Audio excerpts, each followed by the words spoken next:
शादियों का सीजन हो और बैंड बाजा बारात ना हो, ऐसा हो सकता है क्या?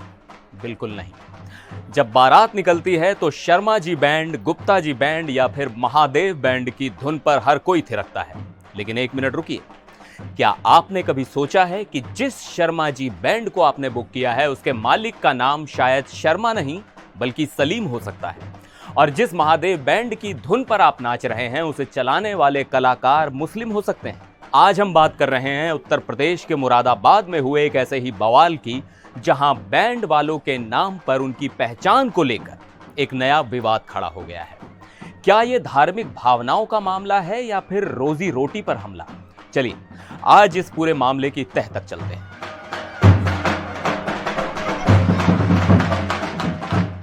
नमस्कार, मैं हूं सिद्धार्थ प्रकाश। तो कहानी शुरू होती है उत्तर प्रदेश के मुरादाबाद शहर से।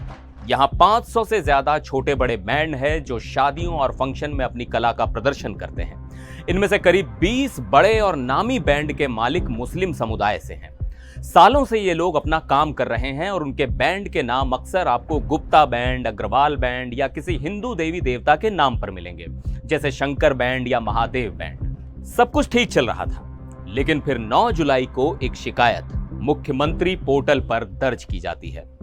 शिकायत करने वाले थे मुरादाबाद के ही एक वकील शबी सिंह। अब सवाल उठता है कि वकील साहब की शिकायत क्या थी।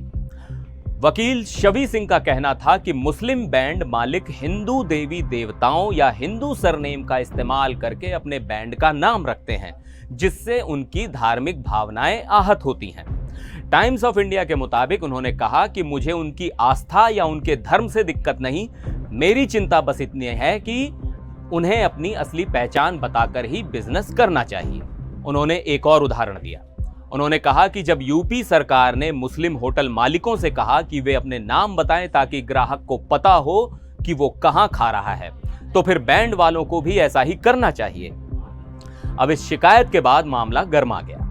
सीएम पोर्टल से शिकायत स्थानीय पुलिस के पास पहुंची। मुरादाबाद के एसपी सिटी कुमार रणविजय सिंह ने शहर के सभी बैंड मालिकों की एक मीटिंग बुलाई।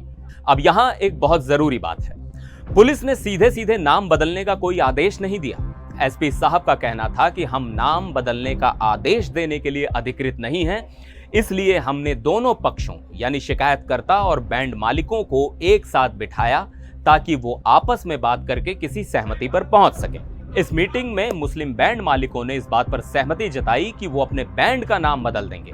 उन्होंने कहा कि जो बुकिंग पहले से हो चुकी हैं वो पुराने नामों पर ही पूरी की जाएंगी, लेकिन आगे से नई बुकिंग नए नामों के साथ ही ली जाएंगी। तो ऊपर से देखने पर तो लगता है कि मामला सुलझ गया है ना, लेकिन कहानी का सबसे अहम और भावुक पहलू अब सामने आता है। ये है उन बैंड मालिकों का दर्द जिनकी रोजी रोटी इस फैसले से जुड़ी है। टाइम्स ऑफ इंडिया से बात करते हुए एक मुस्लिम बैंड मालिक ने नाम ना छापने की शर्त पर दबी आवाज में अपना डर बताया। उन्होंने कहा कि यह फैसला हमारी रोजी रोटी बर्बाद कर देगा। उन्होंने जो आगे कहा वो आज के माहौल को समझने के लिए बहुत जरूरी है।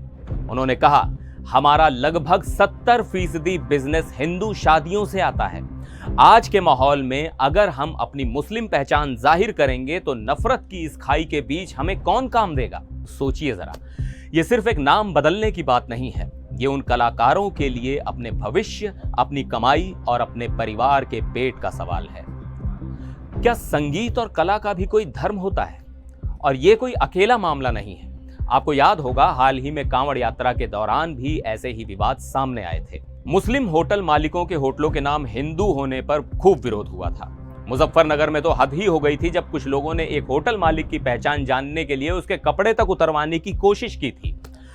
तो अब सवाल कई हैं। क्या किसी बिजनेस का नाम उसकी पहचान छुपाने के लिए रखा जाता है या फिर ग्राहकों को आकर्षित करने के लिए? क्या ये सिर्फ धार्मिक भावनाओं का मामला है या इसके पीछे बिजनेस कंपटीशन या कोई और राजनीति है? और सबसे बड़ा सवाल, क्या एक कलाकार की पहचान उसका धर्म होना चाहिए या उसकी कला? मुरादाबाद के इन बैंड वालों का भविष्य अब क्या होगा ये तो वक्त बताएगा, लेकिन इस पूरे मामले ने हमारे समाज के सामने कुछ बहुत मुश्किल सवाल खड़े कर दिए हैं। आप इस बारे में क्या सोचते हैं? क्या बैंड का नाम बदलने की ये सलाह सही है? क्या इससे समाज में दूरियां और बढ़ेंगी? अपनी राय नीचे कमेंट्स में जरूर बताइएगा। मिलते हैं अगले वीडियो में, तब तक के लिए नमस्कार।